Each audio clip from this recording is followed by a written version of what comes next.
হযরত বায়জিদ বুস্তামি রহমাতুল্লাহি আলাইহি তার মায়ের দোয়ার কারণে যুগ শ্রেষ্ঠ আল্লাহর বুজুর্গ হয়েছেন। সুবহানাল্লাহ। ওই যে বায়জিদ বুস্তামি রহমাতুল্লাহি আলাইহির জামানায় হযরত বায়জিদ বুস্তামি রহমাতুল্লাহি আলাইহি হজ করার জন্য মক্কা মদিনায় যায়।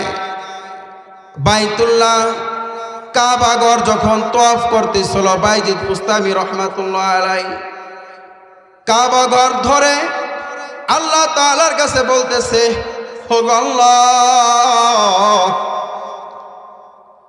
এই বছর যারা হজ করার জন্য আসছে তুমি কি প্রত্যেকের হজকে কবুল করে নিছো নাকি? আল্লাহ পাক রব্বুল আলামিন ইলহামের মাধ্যমে জানায় দেয়, না না না, আমি প্রত্যেকের হজ কবুল করে নিয়েছি, মাগার আমার একজন নাফরমান বান্দা আছে, আমি আমার ওই নাফরমান বান্দার হজকে কবুল করি নাই। আল্লাহর ওলি বায়জিদ বুস্তামি রহমাতুল্লাহি আলাইহি আবার কাবা ঘর ধরে আল্লাহ তাআলার কাছে বলতেছে, আল্লাহ, যদি তুমি তোমার ওই বান্দার সাথে আমাকে একটু সাক্ষাৎ করায় দিতা না। আল্লাহ পাক রব্বুল আলামিন ইলহামের মাধ্যমে জানায় দেয়, হে বাইজি, যাইয়া দেখো ওই যে সাফা মারওয়া পাহাড়ে আমার একটা বান্দা আছে যার নাম হলো মুসা।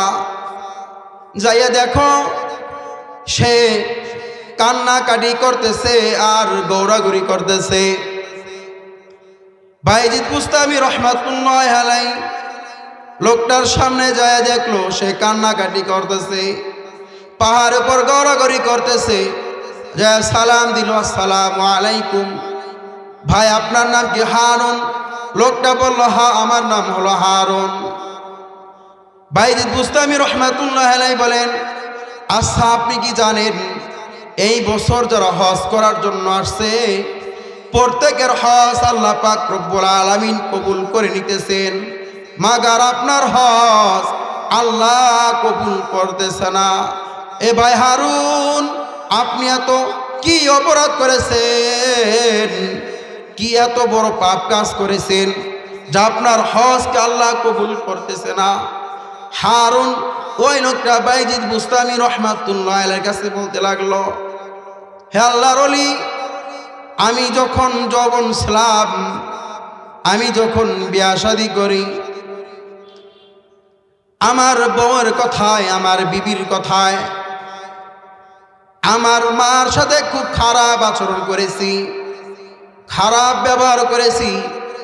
ঘটনাক্রমে একদিন আমার মাকে হাত দ্বারা একটা থাপড় দিয়ে ফেলি।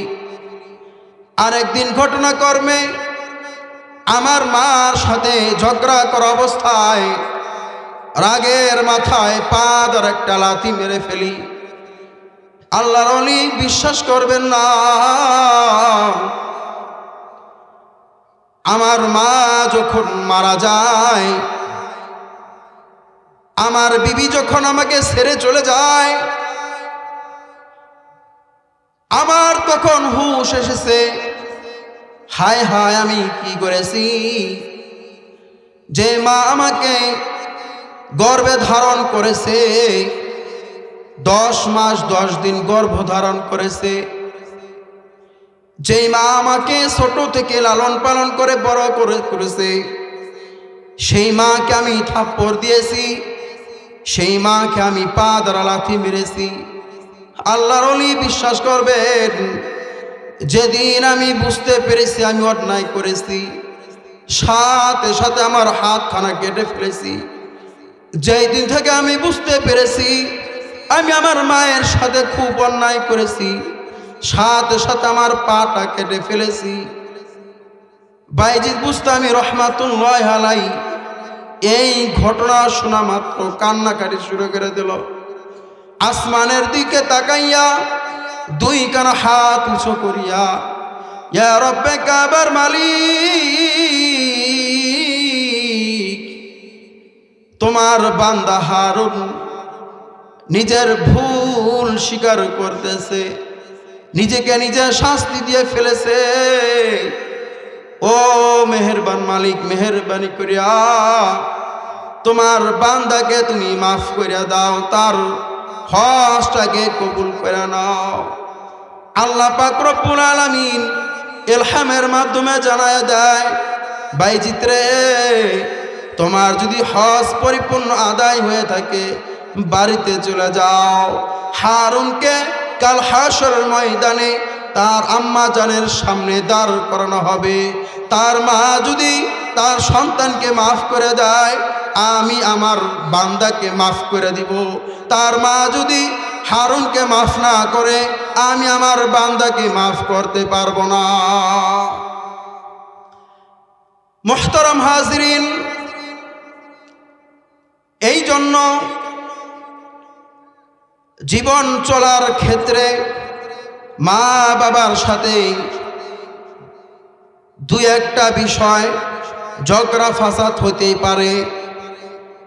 এই জন্য মা বাবার কাছ থেকে সব সময় দোয়া নিতে হবে, ক্ষমা চাইতে হবে, সদা সর্বদা মাপ চাইতে হবে, ক্ষমা চাইতে হবে।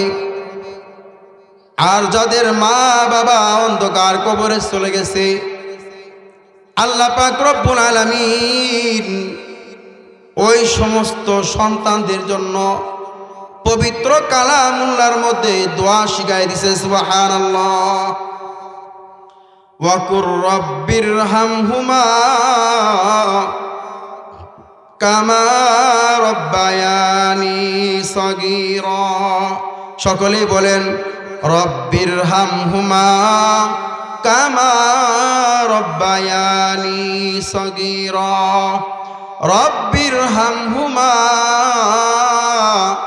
কামা রব্বায়ানি সগীরা। মুহতারাম হাজিরিন, আমরা প্রত্যেকের মা বাবার জন্য 5 ওয়াক্ত নামাজের পরে দোয়া করি। যখন এই দোয়ার মধ্যে শরীক করব ইনশাআল্লাহ। আমি একটা কিতাবের মধ্যে পড়েছিলাম, যেই দোয়ার মধ্যে আল্লাহর হাবিবের নাম নাই, যেই দোয়ার মধ্যে নিজ মা বাবার নাম নাই, ওই দোয়া আল্লাহর কাছে গ্রহণযোগ্য না। এই জন্য আপনার দোয়া যদি কবুল করতে হয়, দোয়ার মধ্যে বলতে হবে রব্বিরহামহুমা কামা রব্বায়ানি সগীরা। এই যে আমরা এটা বলি রব্বিরহামহুমা কামা রব্বায়ানি সগীরা, এটার অর্থ কি? হে আমাদের রব, হে আমাদের প্রতিপালক, আমাদের মা বাবাদেরকে তুমি মাফ করে দাও, আমাদের মা বাবাদেরকে লালন পালন করো, যেমনি ভাবে আমাদেরকে ছোট থেকে বড় করেছে, লালন পালন করে। সুবহানাল্লাহ। মুহতারাম হাজিরিন, হযরত লুকমান হাকিম আলাইহিস সালাতু ওয়াস সালাম তার সন্তানকে ডেকে বলে, ইয়া বুনাইয়া আকিমিস সালাহ ওয়া'মুর বিল মা'রুফ ওয়ানহা আনিল মুনকার। ইয়া বুনাইয়া আকিমিস সালাত, হে আমার সন্তান, নামাজ কায়েম করবা। সন্তান রে, নামাজ কায়েম করবা। আল্লাহ রাসূল সাল্লাল্লাহু আলাইহি ওয়াসাল্লাম হাদিসের মধ্যে বলেন, খামসু সালাওয়াত ইফতারদাহুন্নাল্লাহ। আল্লাহ পাক রব্বুল আলামিন 5 ওয়াক্ত নামাজ ফরজ করে দিয়েছেন। খামসু সালাওয়াত ইফতারদাহুন্নাল্লাহ মান আহসানা ওয়াজুআহুন্না ওয়া সাল্লাহুন্না। মান আহসানা ওয়াজুআহুন্না, যে ব্যক্তি উত্তম রূপে ওযু করে, সাল্লাহুন্না লিওয়াকাতিহিন্না, নির্ধারিত সময় নামাজ আদায় করে, ওয়া তাম্মা রুকুআহুন্না ওয়া খুশুআহুন্না, যে ব্যক্তি নির্ধারিত সময় সুন্দর করে রুকু সিজদা আদায় করে, ওয়া খুশুআহুন্না, খুশুর সাথে নামাজ আদায় করে, একাগ্রতার সাথে নামাজ আদায় করে, কানা লাহু আলাল্লাহি আহাদ আইয়াগফিরা লাহ, আল্লাহ পাক রব্বুল আলামিন তাকে ক্ষমা করিয়া দিবার ওয়াদা করেছেন। সুবহানাল্লাহ। ওয়া মান লাম ইয়াফআল ফালাইসা লাহু আলাল্লাহি আহাদ, আর যে ব্যক্তি নামাজ আদায় করে না, ইনশাআ গফারা লাহু ওয়া ইনশাআ আযাবাহু, তার কোনো ওয়াদা নাই। আল্লাহ পাক রব্বুল আলামিন চাইলে তাকে মাফ করতেও পারেন, আবার চাইলে শাস্তিও দিতে পারে। আল্লাহ রাসূল সাল্লাল্লাহু আলাইহি ওয়াসাল্লাম হযরত আবু হুরায়রা রাদিয়াল্লাহু তাআলা আনকে বলতেছে, হে আবু হুরায়রা, যদি তোমার ঘরের সামনে একটা পুকুর থাকে, যদি তোমার ঘরের সামনে একটা খাল থাকে, আর ওই খালের মধ্যে পরিষ্কার পরিচ্ছন্ন পানি থাকে, আর ওই পানির মধ্যে যদি তুমি দৈনিক 5 বেলা গোসল করো, হে আবু হুরায়রা বলো তো, তোমার শরীরের মধ্যে কোনো ময়লা আবর্জনা থাকবে কিনা? হযরত আবু হুরায়রা রাদিয়াল্লাহু তাআলা আনহু বলেন, ইয়া রাসূলুল্লাহ, আমার বাড়ির সামনে যদি একটা খাল থাকে, আর ওই খালের মধ্যে যদি একটা সুন্দর পরিষ্কার পরিচ্ছন্ন পানি থাকে, আর ওই পানির মধ্যে যদি আমি প্রত্যেক দিন 5 বেলা গোসল করে থাকি, ইয়া রাসূলুল্লাহ, আমার শরীরের মধ্যে কোনো ময়লা আবর্জনা থাকবে না। আল্লাহ রাসূল সাল্লাল্লাহু আলাইহি ওয়াসাল্লাম বলেন, হে আবু হুরায়রা, শুনে রাখো, আমার যদি কোন উম্মত দৈনিক 5 ওয়াক্ত নামাজ আদায় করে, আল্লাহ পাক রব্বুল আলামিন তার জীবনের সমস্ত গুনাহ খাতাগুলোকে মাফ করে দিবেন। সুবহানাল্লাহ।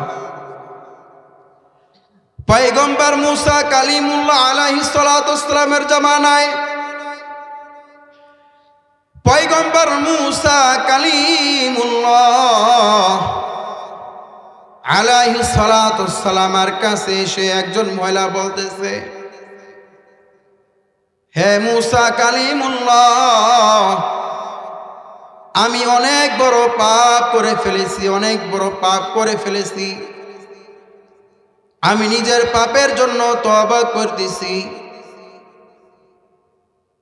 আমি নিজের পাপের জন্য তওবা করতেছি, কাকুতি মিনতি করতেছি।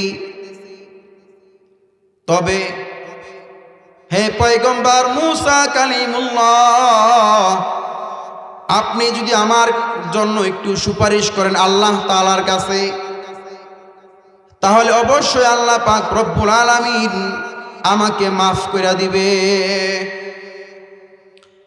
হযরত মুসা কালিমুল্লাহ আলাইহিস সালাতু ওয়াস সালাম ওই মহিলাকে জিজ্ঞাসা করতেছে, আচ্ছা, তুমি এত কি পাপ কাজ করেছো যার কারণে তুমি এত কাকুতি মিনতি করতেছো, তুমি এত পেরেশানির মধ্যে আছো, বলো তো, বলো তুমি কি পাপ কাজ করেছো? মহিলাটা বলতেছে, পয়গম্বর মুসা, আমি একজন পরপুরুষের সাথে জিনা করেছি, জিনা করে ক্ষান্ত হই নাই, আমার গর্ভে একজন বাচ্চা হয়েছে জিনা করার ফলে। ওই সন্তান যখন ভূমিষ্ঠ হয়, ওই সন্তানকে আমি নিজ হাত দ্বারা গলা টিপে হত্যা করেছি। ও পয়গম্বর, মেহেরবানি করে একটু সুপারিশ করেন না, আল্লাহ যাতে আমাকে মাফ করে দেয়। মুসা কালিমুল্লাহ আলাইহিস সালাতু ওয়াস সালাম শোনা মাত্রই রাগান্বিত হয়ে গেল, দূর হয়ে যা, দূর হয়ে যা, তোর এই গুনার কারণে এই মজলিসের সবাই তো ধ্বংস হয়ে যাবে, তাড়াতাড়ি আমার এই মজলিস থেকে তুমি দূর হয়ে যাও। মহিলা যখন বুঝতে পারল মুসা আলাইহিস সালাতু ওয়াস সালাম খুব রাগান্বিত হয়ে গেছেন, এই জন্য তিনি ওই মজলিস থেকে বের হয়ে গেছে। সাথে সাথে জিবরাইল আলাইহিস সালাতু ওয়াস সালাম মোহিনী হাজির। সুবহানাল্লাহ। জিবরাইল আলাইহিস সালাতু ওয়াস সালাম মোহিনী হাজির হয়ে বলতেছে, পয়গম্বর মুসা কালিমুল্লাহ, আল্লাহ আপনাকে জিজ্ঞাসা করতে বলেছেন এই যে মহিলা যে জিনা করেছে এবং তার নিজ সন্তানকে গলা টিপে হত্যা করেছে, এর চাইতো কি বড় কোনো পাপ আছে কিনা? পয়গম্বর মুসা কালিমুল্লাহ বলতেছেন, এই পাপের থেকে আবার কি পাপ হইতে পারে বড়? জিবরাইল আলাইহিস সালাতু ওয়াস সালাম বলেন, পয়গম্বর এর চেয়েও অনেক বড় পাপ আছে, শুনে রাখুন, জেনে রাখুন। যদি কোনো ব্যক্তি ইচ্ছাকৃতভাবে অন্যায়ভাবে নামাজ ছেড়ে দেয়, তাহলে ওই মহিলার চাইতো বড় পাপ কাজ করে। আমার সামনে বসা ও যুবক ভাই, ও আমার বুড়া বাবারা, পর্দার আড়ালের মা ও বোনেরা, পয়গম্বর মুসা কালিমুল্লাহ আলাইহিস সালাতু ওয়াস সালামের জামানায় মাত্র 2 ওয়াক্ত নামাজ ফরজ ছিল। কয়েকটা নামাজ? 2 ওয়াক্ত নামাজ ফরজ ছিল। 2 ওয়াক্ত নামাজ যদি ছেড়ে দিলে জিনা করার চাইতে আর নিজ সন্তানকে হত্যা করা থেকেও যদি বেশি গুনাহ, বেশি বড় অপরাধ হয়ে থাকে, তাহলে আমাদের জামানায় আল্লাহ পাক রব্বুল আলামিন 5 ওয়াক্ত নামাজ ফরজ করে দিয়েছেন। তাহলে আমরা যদি অন্যায়ভাবে ইচ্ছাকৃতভাবে 5 ওয়াক্ত নামাজ ছাড়া দেই, আমরা কত বড় পাপিষ্ঠ। মুহতারাম হাজিরিন, এই জন্য 5 ওয়াক্ত নামাজ আদায় করতে হবে।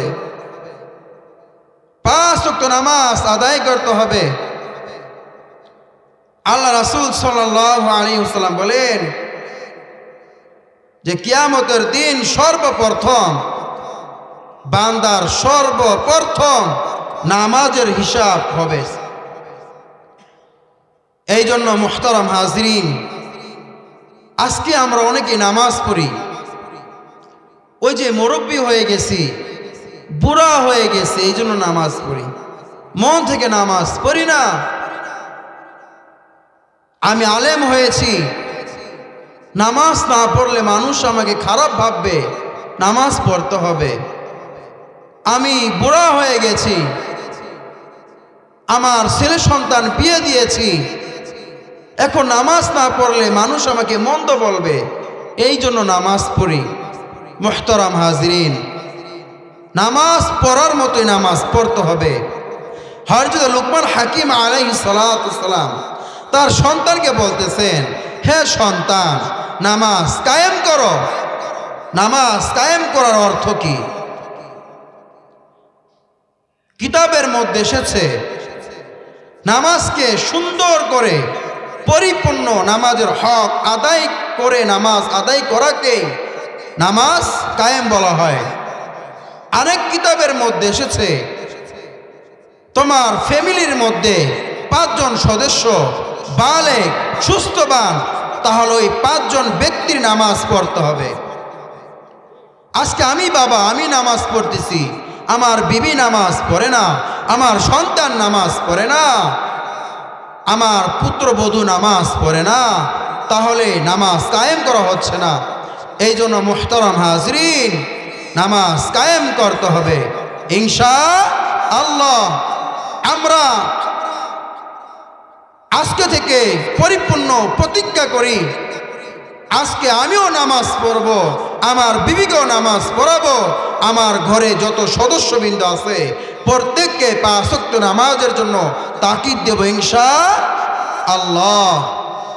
মুহতারাম হাজিরিন, হযরত লুকমান হাকিম তার সন্তানকে ডেকে বলতেছে, হে আমার সন্তান, ওয়া'মুর বিল মা'রুফ, ভালো কাজের আদেশ করবা, ভালো কাজের আদেশ করবা। হে আমার সন্তান, ভালো কাজের আদেশ করবা। আমি যখন নামাজের জন্য মসজিদে যাব, রাস্তায় যাকে পাবো বলবো, ভাই আসেন নামাজের জন্য আসেন।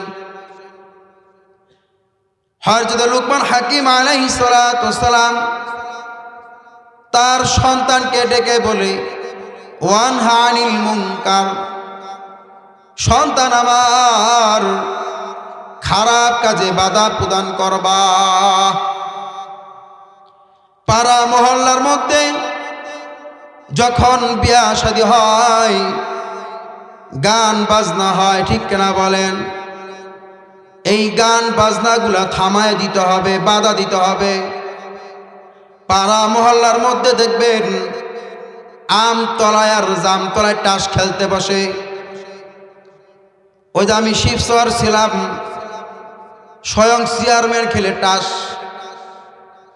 তাহলে তার জনগণ কি করবে? অথচ জনগণ খেলার কথা ছিল, চেয়ারম্যান বাধা দিবে, সেই চেয়ারম্যান খেলতেছে, তার সাথে আছে আবার মেম্বার একজন, একসাথে 5-6 জন মাঠে বিছাইয়া টাস খেলে পালাইছে। নাই, তারা কি নাই? নাই এখন। মুহতারাম হাজিরিন, এই জন্য পাড়া মহল্লার মধ্যে যখন কোনো গুনাহের কাজ দেখা যাবে তখন বাধা দিতে হবে ইনশাআল্লাহ। আমার খুব আফসোস হয়, দুঃখ লাগে, পাড়া মহল্লার মধ্যে যখন আও মুস্তামিআন, অথবা তুমি আলেমের কথা শোনো, আও মুহিব্বান, অথবা আলেমকে তুমি সম্মান করো, আও তাকুন খামিসান, খবরদার খবরদার 5 নাম্বারটা হয় না, ফাতুহলি, আর যদি হয়ে যাও তাহলে তোমার ধ্বংস অনিবার্য। মুহতারাম হাজিরিন, আমি তো এই জন্যই বলি, জনগণের উপর জুলুম করা, আলেমদের উপর জুলুম করা, এক একজন আলেমকে অন্যায়ভাবে চক্রান্ত করে হক কথা বলার কারণে এক একজন আলেমকে, আল্লামা মামুনুল হক সাহেবের মতো আলেমকে, আল্লামা খালেদ সাইফুল আইয়ুবীর মতো আলেমকে, বড় বড় আলেমদেরকে জেলে ঢুকাইছে। তারা নাই, তারা এখন বিলীন হয়ে গেছে। মুহতারাম হাজিরিন, এই জন্য আলেম কোনো জাতির সাথে গাদ্দারিকতা করবে না, আলেম কখনো জাতির সাথে বিশ্বাসঘাতকতা করবে না। আলেম যদিও আপনাদেরকে বিভিন্ন সময় বিভিন্ন বিষয় রাগান্বিত হয়ে বলে, বোঝায়, আপনার ভালোর জন্য বোঝায়। মুহতারাম হাজিরিন, আমরা আলেমদেরকে পাড়া মহল্লা থেকে, দেশ থেকে উঠাইয়া দিতে চাইতেছি। মুহতারাম হাজিরিন, আমরা যে খাবারের সময় মাছ মাংস খাই, ঠিক কিনা বলেন? খাবারের সময় যখন মাছ মাংস খাই, তখন আমাদের কাটা 2 দাঁতের চিবায় চিবায় ঢুকে থাকে, ঠিক কিনা বলেন? আপনি না চাইলেও আপনার জিহ্বা ওই কাঁটাটার উপর, ওই হাড্ডির গুড়ার উপর বারবার আঘাত করবে, ঠিক কিনা বলেন? ঠিক তেমনি ভাবে একজন আলেম কখনো এটা মেনে নিতে পারবে না যে তার সামনে কোনো অন্যায় কাজ হবে, তার সামনে গুনার কাজ হবে। কোন আলেম এটা সহ্য করতে পারবে না। মুহতারাম হাজরিন, হযরত দাউদ আলাইহিস সালাতু ওয়াস সালামের জামানার একটি ঘটনা সংক্ষিপ্ত আকারে বলতেছি। হযরত দাউদ আলাইহিস সালাতু ওয়াস সালাম যখন জাবুর কিতাব তেলাওয়াত করতেন, কিবার? শনিবার, ওই সাগরের পাড়ে বসে, তখন বিভিন্ন পিপিলিকা, বিভিন্ন কীট পতঙ্গ, পোকামাকড়, পানির মাছ কিনারায় চলে আসতো তার জাবুর তেলাওয়াত শোনার জন্য। সুবহানাল্লাহ। দাউদ আলাইহিস সালাতু ওয়াস সালাম তাদেরকে বললেন, তোমরা শনিবার মাছ ধরো না। তারা একটা পন্থা অবলম্বন করলো, শনিবার মাছ ধরব না, শনিবার ঘেরতে রাখবো, রবিবার ধরব। মুহতারাম হাজরিন, দাউদ আলাইহিস সালাতু ওয়াস সালামের জামানায় তার উম্মতের মধ্যে থেকে তিনটা দল হয়ে গেছিল। তখন এক দল মাছ ধরে নাই, আরেক দল মাছ ধরেছে, আরেক দল মাঝামাঝি স্থানে ছিল। কিন্তু তারা কি বলতো? যারা নিষেধ করত তাদেরকে উস্কানি দিত, আরে তারা মাছ ধরতেছে, ধরুক, তোমার এত বাজে কেন, তোমার এত সমস্যা কোথায়? মুহতারাম হাজরিন, আল্লাহ পাক রব্বুল আলামিন তাদেরকে এমন শাস্তি দিলেন, এমন শাস্তি দিলেন, তাদেরকে বানর বানিয়ে রাখছে। নাউজুবিল্লাহ। দুই দল, যারা মাছ ধরেছে আর যারা উস্কায় দিত, এই দুই দলকে বানর বানিয়ে তাদেরকে ধ্বংস করে দিয়েছে। মুহতারাম হাজরিন, এই জন্য আমরা 5 ওয়াক্ত নামাজ আল্লাহ পাক রব্বুল আলামিন ফরজ করে দিয়েছেন। 5 ওয়াক্ত নামাজ আদায় করব তো ইনশাআল্লাহ।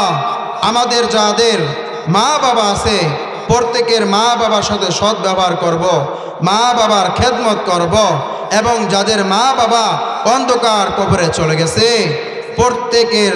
প্রত্যেকের মা বাবার জন্য দোয়া করব, রব্বির হামহুমা কামা রব্বায়ানি সগীরা।